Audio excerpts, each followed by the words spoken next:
Rocky Poulson farmed over 400 acres in Warwickshire, arable, cattle and a small flock of sheep. Farming was everything to him. If I suggested we went out, he would say, "Do we have to?" It was a bit of a joke, but he would rather have been farming than doing anything else in the world. He was so dedicated.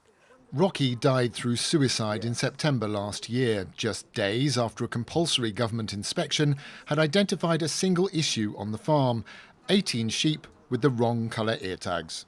My husband told me about the incident on the Thursday evening, and he began by saying he'd made a mistake, that he felt that he would be penalised, the whole farm would be penalised, and that he was a criminal and that he could go to prison, which when I checked the handbook, that is correct. The wording on the form, which must have been read out to him, said that he was an incompetent farmer.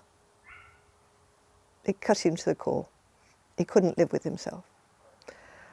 And 4 days later, he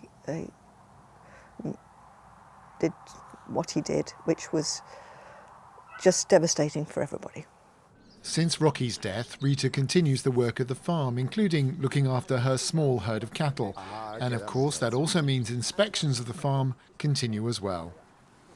These polls tell a story about the intensity of surveillance that farmers are under 24/7. It's not just site visits. So, for example, there used to be a roof on here to protect the animals from the weather, but the government noticed that because they had satellite data that showed there was a building here, and they said, "We're going to reduce your payments because of it."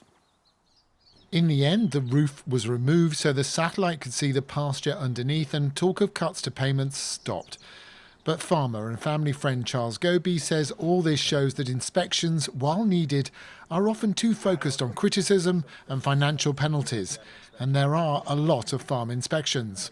If we take our farm, which is a general mixed farm, we'd probably have anything up to 8 inspections a year, and that can range from government, the Rural Payments Agency, to the Animal Plant Health Authority, trading standards. You've then got things like your Red Tractor, Health and Safety Executive, the Environment Agency.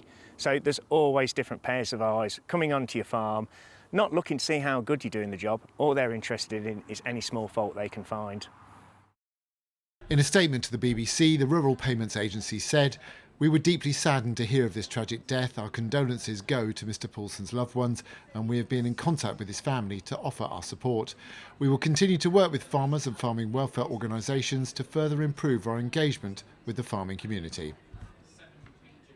It had been a difficult farming year, and Rocky did have health worries, but Rita believes the inspection and the report contributed to what happened. Really, I feel that this needs attention. Wording was not sympathetic. Inspectors go in cold onto farms, not knowing what the responsibility is, not knowing what other issues are of concern, not understanding in this case the pressure that had been put upon him regarding the harvest, and that he was utterly physically exhausted. An inquest into Rocky Poulson's death will be held at the start of August. David Gregory-Kumar, BBC Midlands Today, near Coleshill.